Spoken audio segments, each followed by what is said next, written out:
નમસ્કાર. આદર્શ એજ્યુકેશન સોસાયટીમાં આપ સર્વનું હાર્દિક સ્વાગત છે. વિષય વિજ્ઞાન અને ટેકનોલોજી, ધોરણ 10. 10મો ક્વેશ્ચન છે, આધુનિક આવર્ત કોષ્ટક વિશે સામાન્ય માહિતી આપો. ઈસવીસન 1913માં હેનરી મોસલે નામના વૈજ્ઞાનિકે દર્શાવ્યું કે તત્વના પરમાણુ ભારની સરખામણીએ તેનો પરમાણુ ક્રમાંક વધુ આધારભૂત ગુણધર્મ છે. 1913ની અંદર હેનરી મોસલે નામના વૈજ્ઞાનિકે એવું સૂચવ્યું કે તત્વોને જો પરમાણુ ભારને આધારે ગોઠવવામાં આવે તેના કરતાં પરમાણુ ક્રમાંકને આધારે ગોઠવવા વધારે આધારભૂત છે, કારણ કે પરમાણુ ભારનો જે વધારો હતો એ અનિયમિત હતો, જ્યારે પરમાણુ ક્રમાંક છે એ 1ના ગુણાંકમાં જ વધતો હતો. માટે તત્વોને તેમના પરમાણુ ભારની સરખામણીએ પરમાણુ ક્રમાંકને આધારે ગોઠવવા એ વધારે અનુકૂળ હતા. આથી મેન્ડેલિફના આવર્ત કોષ્ટકમાં સુધારો કરવામાં આવ્યો. પરમાણુ ક્રમાંકને આધાર સ્વરૂપે લઈ આધુનિક આવર્ત કોષ્ટકની રચના કરવામાં આવી. મેન્ડેલિફનું આવર્ત કોષ્ટક છે એ તત્વોના પરમાણુ ભારને ધ્યાનમાં લઈને તત્વોને વર્ગીકૃત કરવામાં આવ્યા હતા, પરંતુ આધુનિક આવર્ત કોષ્ટકની અંદર અત્યાર સુધીના બધા જ તત્વોને સમાવી લેવામાં આવ્યા છે. અહીં તત્વોના પરમાણુ ક્રમાંકને આધાર સ્વરૂપે લઈ આધુનિક આવર્ત કોષ્ટકની રચના કરવામાં આવી છે.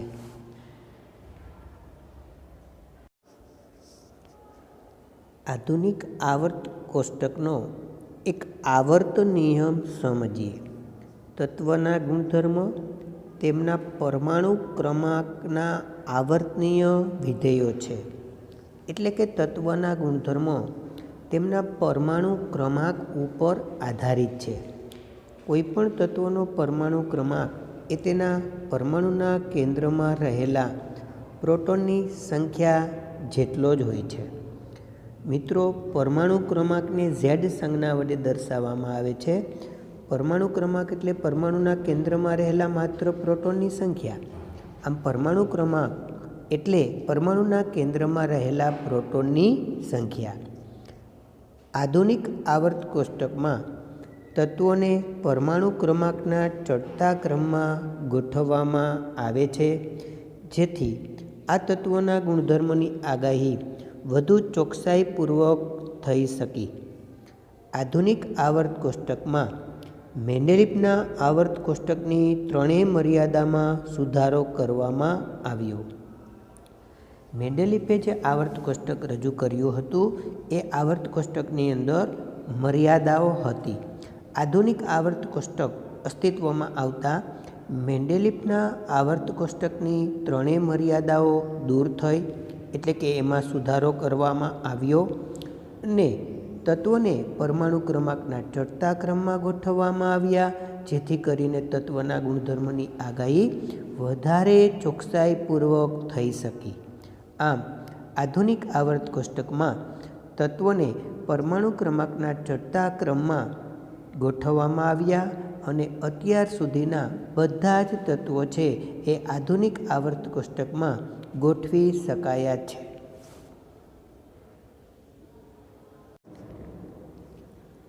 આપેલો ક્વેશ્ચન એવો છે કે આધુનિક આવર્ત કોષ્ટકની રૂપરેખા સમજાવો. જે આધુનિક આવર્ત કોષ્ટક રજૂ થયેલું છે એ પરમાણુ ક્રમાંકને આધારે તત્વોને ચડતા ક્રમમાં ગોઠવવામાં આવેલા છે અને અત્યાર સુધીના બધા જ તત્વો છે એ આધુનિક આવર્ત કોષ્ટકની અંદર સમાવિષ્ટ કરવામાં આવેલા છે. આવા આધુનિક આવર્ત કોષ્ટકને સમજાવવાનું છે, એટલે કે એની રૂપરેખા સમજાવવાની છે. આધુનિક આવર્ત કોષ્ટકમાં તત્વોની ગોઠવણી પરમાણુ ક્રમાંકના ચડતા ક્રમમાં કરવામાં આવે છે. કોઈપણ તત્વનો પરમાણુ ક્રમાંક એ તેના કેન્દ્રમાં રહેલા પ્રોટોનની સંખ્યા જેટલો જ હોય છે અને પરમાણુમાં જેટલી સંખ્યામાં પ્રોટોન હોય છે એટલી જ સંખ્યામાં ઇલેક્ટ્રોન હોય છે. આધુનિક આવર્ત કોષ્ટક છે એમાં તત્વોને પરમાણુ ક્રમાંકના ચડતા ક્રમમાં ગોઠવેલા છે. કોઈપણ તત્વનો પરમાણુ ક્રમાંક એટલે પરમાણુના કેન્દ્રમાં રહેલા માત્ર પ્રોટોનની સંખ્યા, એટલે કે પરમાણુ ક્રમાંક એ પ્રોટોનની સંખ્યા જેટલો જ હોય છે. પરમાણુમાં જેટલી સંખ્યામાં પ્રોટોન હોય છે એટલી જ સંખ્યામાં ઇલેક્ટ્રોન હોય છે. એટલે કે પરમાણુમાં પ્રોટોન અને ઇલેક્ટ્રોનની સંખ્યા સરખી હોય છે. એટલા માટે જ પરમાણુ છે એ વીજભારની દૃષ્ટિએ તટસ્થ હોય છે. પરમાણુ ઉપર કોઈપણ પ્રકારનો વીજભાર હોતો નથી. આધુનિક આવર્ત કોષ્ટકમાં જે તત્વોના પરમાણુઓની સૌથી બહારની કક્ષામાં ઇલેક્ટ્રોન રચના સમાન જોવા મળી તેમને આવર્ત કોષ્ટકના ઊભા સમૂહમાં ગોઠવવામાં આવ્યા, જે સમૂહ અથવા કુટુંબ તરીકે ઓળખાવા લાગ્યા. જ્યારે આધુનિક આવર્ત કોષ્ટક રચવામાં આવ્યું ત્યારે જે તત્વના પરમાણુની સૌથી બહારની કક્ષાની ઇલેક્ટ્રોન રચના, એટલે કે છેલ્લી કક્ષાની અંદર કેટલા ઇલેક્ટ્રોન આવેલા છે, જો છેલ્લી કક્ષાની અંદર એક સરખા ઇલેક્ટ્રોન આવેલા હોય એવા તત્વોને એક જ ઊભા સ્તંભની અંદર મૂકવામાં આવ્યા, જેને સમૂહ તરીકે કે કુટુંબ તરીકે ઓળખાવા લાગ્યા. આવર્ત કોષ્ટકમાં તત્વના ઊભા સ્તંભને સમૂહ તરીકે ઓળખવામાં આવે છે અને આવર્ત કોષ્ટકમાં તત્વોની આડી હરોળને આવર્ત કહે છે. આધુનિક આવર્ત કોષ્ટકમાં કુલ 7 આવર્તો આવેલા છે, એટલે કે 7 આડી લાઈનો છે અને 18 ઊભી લાઈનો છે, એટલે કે 18 સમૂહ આવેલા છે.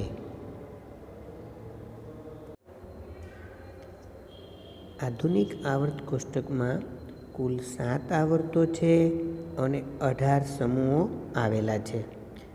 અહીંયા આવર્તના તત્વોની ઇલેક્ટ્રોન રચના સમજીએ. કોઈપણ આવર્તમાં મહત્તમ ઇલેક્ટ્રોનની સંખ્યા 2n² જેટલી હોય છે, જ્યાં n કેન્દ્રથી છેલ્લી કક્ષાનો ક્રમ ગણી શકાય. n કક્ષા દર્શાવે છે. અહીં પહેલા આવર્તની અંદર કેટલા તત્વો છે, તો પહેલા આવર્તને એ k વડે દર્શાવવામાં આવે છે. પહેલી આડી લાઈનને બોલાય k, l, m અને n. આવી રીતે આવર્તને ઓળખવામાં આવતા હોય છે. પહેલા આવર્તને k વડે દર્શાવવામાં આવે છે. પહેલા આવર્તમાં તત્વોની સંખ્યા 2n² સૂત્ર મુજબ 2 છે.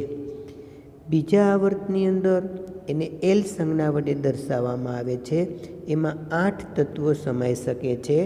ત્રીજા આવર્તની અંદર એને કેપિટલ M સંજ્ઞા વડે દર્શાવવામાં આવે છે. એમાં પણ 8 તત્વો સમાઈ શકે છે. ચોથા આવર્તની અંદર એને n સંજ્ઞા વડે દર્શાવવામાં આવે છે. એમાં 18 ઇલેક્ટ્રોન સમાવી શકાય.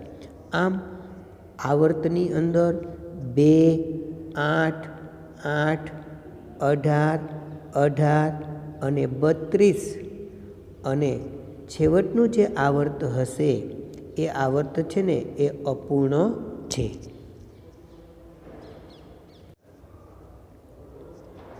હવે આધુનિક આવર્ત કોષ્ટકના સમૂહમાંના તત્વોની ઇલેક્ટ્રોન રચના સમજીએ. ઊભી લાઈનને સમૂહ તરીકે ઓળખવામાં આવે છે. અહીં આધુનિક આવર્ત કોષ્ટકની એક ઊભી હરોળ દર્શાવેલી છે. લિથિયમ, સોડિયમ, પોટેશિયમ અને હાઇડ્રોજન. હાઇડ્રોજન છે એ પહેલું તત્વ છે અને લિથિયમ છે એ બીજું તત્વ છે. સોડિયમ ત્રીજું તત્વ અને પોટેશિયમ છે એ ઊભી લાઈનનું ચોથું તત્વ છે. હાઇડ્રોજનનો પરમાણુ ક્રમાંક 1 છે. એની છેલ્લી કક્ષામાં એક ઇલેક્ટ્રોન બોલો કે બાહ્યતમ કક્ષામાં એક ઇલેક્ટ્રોન આવેલો છે. લિથિયમનો પરમાણુ ક્રમાંક 3 છે. લિથિયમની પહેલી કક્ષામાં 2 ઇલેક્ટ્રોન અને અંતિમ કક્ષામાં 1 ઇલેક્ટ્રોન આવેલો છે. સોડિયમનો પરમાણુ ક્રમાંક 11 છે. એમની ઇલેક્ટ્રોન રચના 2, 8 અને 1. સોડિયમની બાહ્યતમ કક્ષામાં પણ 1 ઇલેક્ટ્રોન આવેલો છે. પોટેશિયમનો પરમાણુ ક્રમાંક 19 છે. એમની ઇલેક્ટ્રોન રચના 2, 8, 8 અને 1 છે. મિત્રો, અહીંયા સ્પષ્ટ રીતે જોઈ શકાય છે કે આ બધા તત્વોની બાહ્યતમ કક્ષા એટલે કે છેલ્લી કક્ષાની અંદર એક ઇલેક્ટ્રોન આવેલો છે. એક જ સમૂહમાં રહેલા તત્વોની સંયોજકતા કક્ષાની ઇલેક્ટ્રોન રચના છે ને એ સમાન જ હોય છે. તેમની બાહ્યતમ કક્ષકોમાં ઇલેક્ટ્રોનની સંખ્યા અને ગુણધર્મો પણ સમાન હોય છે. એક જ સમૂહની અંદર જો તત્વો આવેલા હોય તો એની સંયોજકતા કક્ષા એટલે કે છેલ્લી કક્ષા, એ છેલ્લી કક્ષાની ઇલેક્ટ્રોન રચના જોવામાં આવે ને તો એ સરખી જ મળે છે. આ દરેકની છેલ્લી કક્ષામાં એક ઇલેક્ટ્રોન આવેલો છે. તેમની બાહ્યતમ કક્ષકોમાં ઇલેક્ટ્રોનની સંખ્યા અને ગુણધર્મ પણ સરખા જ હોય છે. સમૂહ 1 જેને આલ્કલી ધાતુના તત્વોની સંયોજકતા કક્ષાની ઇલેક્ટ્રોન રચના 1 છે, જે નીચે દર્શાવેલી છે. આધુનિક આવર્ત કોષ્ટકના પહેલા સમૂહની અંદર જે તત્વો આવેલા છે હાઇડ્રોજન, લિથિયમ, સોડિયમ અને પોટેશિયમ, આ આલ્કલી ધાતુ તત્વ છે. એની સંયોજકતા કક્ષાની ઇલેક્ટ્રોન રચના 1 છે.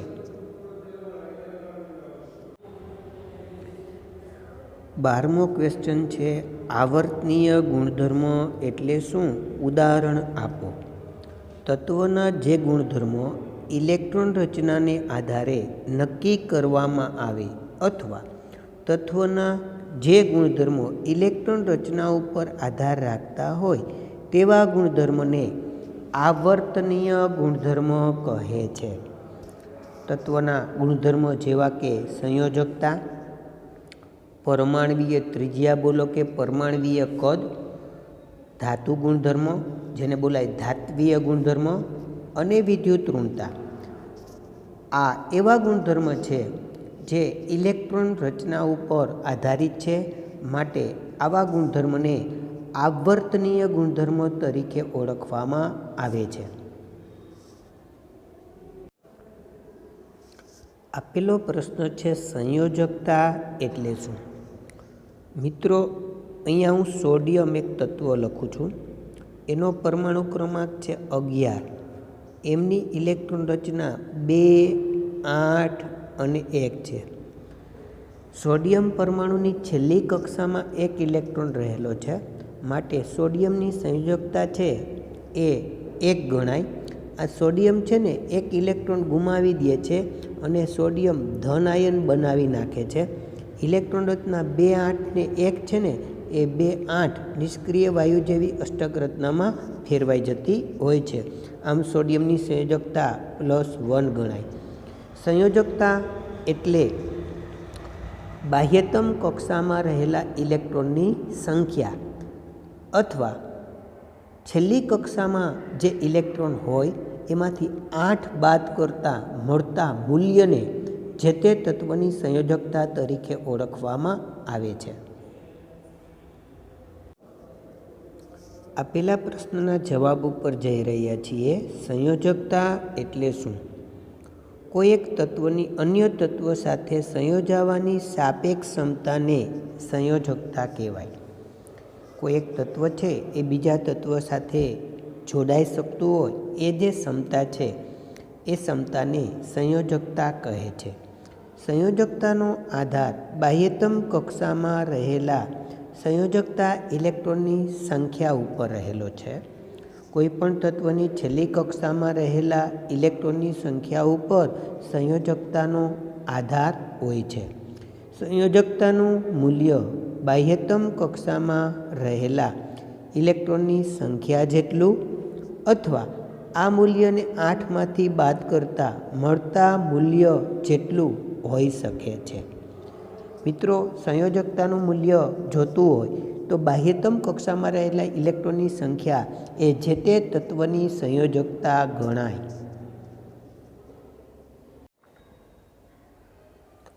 14મો ક્વેશ્ચન છે, પરમાણ્વીય કદ એટલે શું? આવર્ત અને સમૂહના તત્વોનું પરમાણ્વીય કદ સમજાવો. જો પરમાણુને ગોળાકાર કલ્પવામાં આવે તો પરમાણ્વીય કદ શબ્દ પરમાણુની ત્રિજ્યાનો ઉલ્લેખ કરે છે. આ પરમાણુ છે એને ગોળાકાર કલ્પવામાં આવે તો પરમાણ્વીય કદ, આ પરમાણુનું કદ છે આપણે ત્રિજ્યાની મદદથી મેળવી શકીએ છીએ. એટલે કે પરમાણ્વીય કદ શબ્દ પરમાણ્વીય ત્રિજ્યાનો ઉલ્લેખ દર્શાવે છે. પરમાણ્વીય ત્રિજ્યા શું છે સમજીએ. એક સ્વતંત્ર પરમાણુના કેન્દ્રથી તેની સૌથી બહારની કક્ષા વચ્ચેના સરેરાશ અંતરને પરમાણ્વીય ત્રિજ્યા કહે છે. આ સ્વતંત્ર પરમાણુ છે એમાં એની છેલ્લી કક્ષા, આ એની બાહ્યતમ કક્ષા, આ કેન્દ્રથી છેલ્લી કક્ષા સુધીનું સરેરાશ અંતર એ જે તે પરમાણુની પરમાણ્વીય ત્રિજ્યા દર્શાવે છે. પરમાણ્વીય ત્રિજ્યાનું માપન એંગસ્ટ્રોમ એકમ અથવા પાઇકોમીટર એકમમાં કરવામાં આવે છે. એંગસ્ટ્રોમને એ ઉપર અંશ કરીને દર્શાવવામાં આવે છે. પાઇકોમીટરને PM વડે દર્શાવવામાં આવે છે. 1 એંગસ્ટ્રોમ બરાબર 10⁻10 મીટર. આ 1 એંગસ્ટ્રોમ બરાબર 10⁻10 મીટર થાય. એને સેન્ટીમીટરમાં ફેરવવા હોય તો 1 એંગસ્ટ્રોમ બરાબર 10⁻8 સેન્ટીમીટર થાય. 1 પાઇકોમીટર બરાબર 10⁻12 મીટર થાય. હાઇડ્રોજન પરમાણુની પરમાણ્વીય ત્રિજ્યા 37 પાઇકોમીટર છે. આ 37 PM છે એ હાઇડ્રોજન પરમાણુની પરમાણ્વીય ત્રિજ્યા દર્શાવે છે.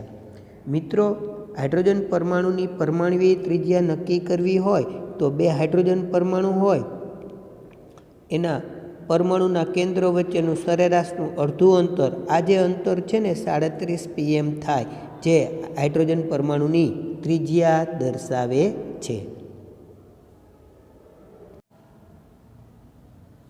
હવે આવર્તમાં પરમાણ્વીય ત્રિજ્યા સમજીએ. એટલે કે એક જ આવર્તમાં ડાબી બાજુથી જમણી બાજુ તરફ જતાં પરમાણ્વીય ત્રિજ્યામાં શું ફેર થાય છે એ સમજાવવાનું થશે. કોઈપણ આવર્તમાં ડાબી બાજુથી જમણી તરફ જતાં કેન્દ્રીય વીજભાર વધતા ઇલેક્ટ્રોન અને કેન્દ્ર વચ્ચેનું આકર્ષણ છે એ વધે છે. પરિણામે અંતર ઘટે છે, જેને કારણે પરમાણ્વીય કદ ઘટે છે. આમ પરમાણ્વીય કદ ઘટવાથી આવર્તમાં ડાબી બાજુથી જમણી બાજુ તરફ જતાં પરમાણ્વીય ત્રિજ્યા ઘટે છે. એક આવર્ત દ્વારા સમજીએ. આ આડી લાઈન હું લખી રહ્યો છું. આ જે આડી લાઈન છે એ ત્રીજો આવર્ત દર્શાવે છે. Sodium, magnesium, aluminium dash dash dash. સોડિયમનો પરમાણુ ક્રમાંક 11, મેગ્નેશિયમનો પરમાણુ ક્રમાંક 12 અને એલ્યુમિનિયમનો પરમાણુ ક્રમાંક 13. સોડિયમની ઇલેક્ટ્રોન રચના દેવી હોય તો 2, 8 અને 1. આ છેલ્લી કક્ષામાં 1 ઇલેક્ટ્રોન પડ્યો છે. મેગ્નેશિયમની ઇલેક્ટ્રોન રચના દેવી હોય તો 2, 8 અને 2. આ છેલ્લી કક્ષામાં 2 ઇલેક્ટ્રોન પડ્યા છે, અહીંયા 2 ઇલેક્ટ્રોન. હવે એલ્યુમિનિયમની ઇલેક્ટ્રોન રચના દેવી હોય તો 2, 8 અને 3. આ છેલ્લી કક્ષામાં અહીંયા 3 ઇલેક્ટ્રોન પડ્યા છે. આ છેલ્લી કક્ષામાં 3 ઇલેક્ટ્રોન છે. મિત્રો, કોઈ પણ આવર્ત, આ મેં ત્રીજું આવર્ત બતાવેલું છે, સોડિયમ, મેગ્નેશિયમ અને એલ્યુમિનિયમ. એમાં ડાબી બાજુથી એટલે કે સોડિયમથી હું જમણી બાજુ તરફ એલ્યુમિનિયમ તરફ આવું તો કેન્દ્રીય વીજભાર વધતા. કેન્દ્રીય વીજભાર એટલે શું? એ કોઈપણ પરમાણુની છેલ્લી કક્ષામાં રહેલા ઇલેક્ટ્રોનની સંખ્યા તમારે જોવાની છે. આની છેલ્લી કક્ષામાં 1 ઇલેક્ટ્રોન, આની છેલ્લી કક્ષામાં 2 ઇલેક્ટ્રોન, આની છેલ્લી કક્ષામાં 3 ઇલેક્ટ્રોન. તમે ડાબી બાજુથી જમણી બાજુ તરફ જતાં વીજભાર, કેન્દ્રનો વીજભાર વધતો જાય છે. ઇલેક્ટ્રોન અને કેન્દ્ર વચ્ચેનું આકર્ષણ વધતું જાય છે. એટલે શું થાય, જેમ ઇલેક્ટ્રોનની સંખ્યા વધે ને, આ 1 ઇલેક્ટ્રોન છે, આ 2 ઇલેક્ટ્રોન છે, આ 3 ઇલેક્ટ્રોન છે, ઇલેક્ટ્રોન અને કેન્દ્ર વચ્ચેનું આકર્ષણ વધે જાય, કારણ કે કેન્દ્રમાં પ્રોટોન છે.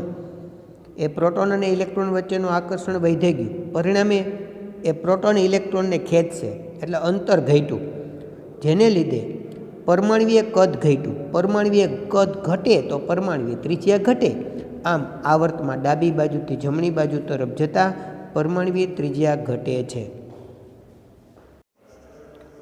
હવે સમૂહમાં ઉપરથી નીચે તરફ જવામાં આવે તો પરમાણ્વીય ત્રિજ્યામાં શું ફેરફાર થાય છે એ આપણે એક કોષ્ટકની મદદથી પ્રથમ સમજીએ.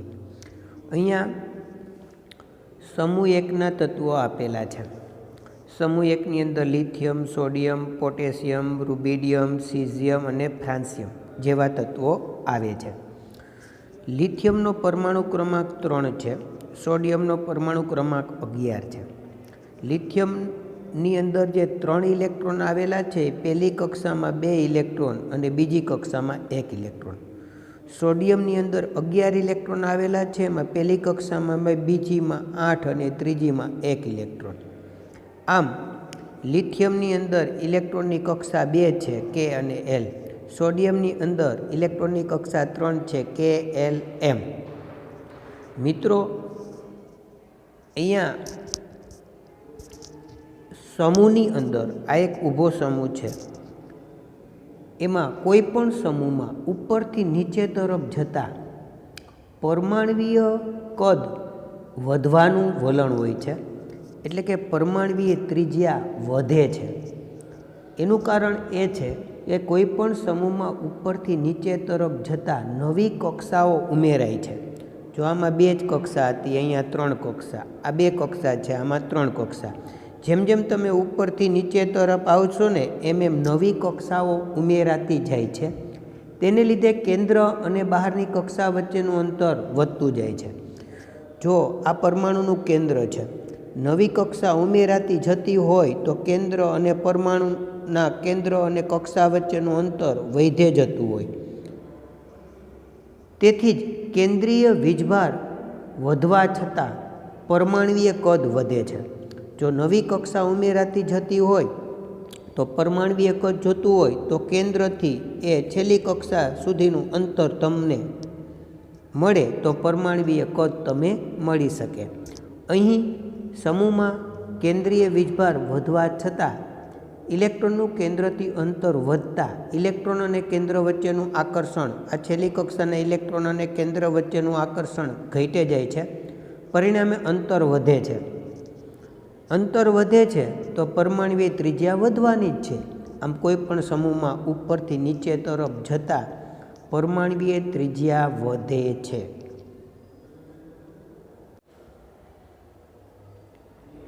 હવે સમૂહમાં પરમાણ્વીય ત્રિજ્યા સમજીએ.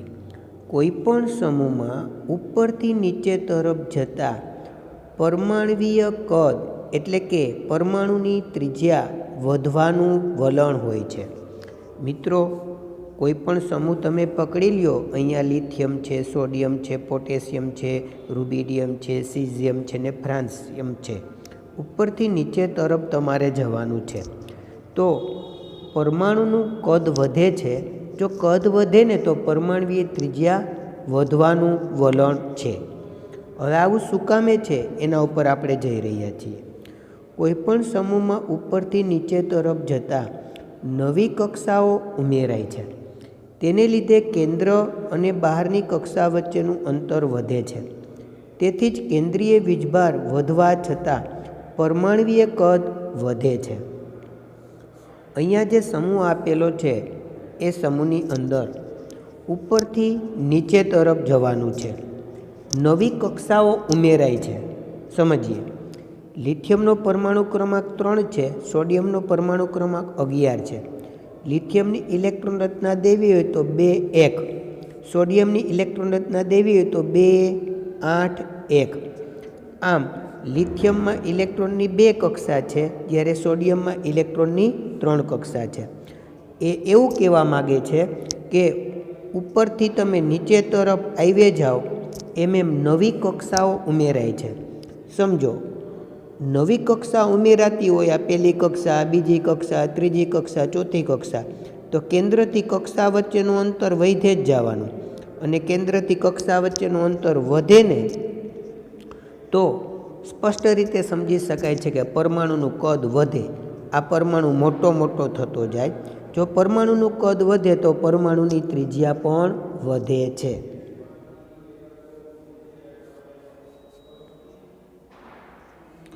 સમૂહમાં કેન્દ્રીય વીજભાર વધવા છતાં ઇલેક્ટ્રોનનું કેન્દ્રથી અંતર વધતા ઇલેક્ટ્રોન અને કેન્દ્ર વચ્ચેનું આકર્ષણ ઘટે છે, પરિણામે અંતર વધે છે.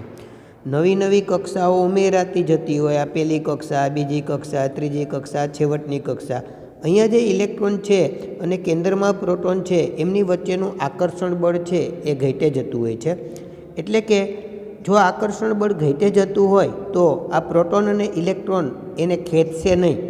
એટલા માટે કેન્દ્રથી આ કક્ષા વચ્ચેનું અંતર વધે છે.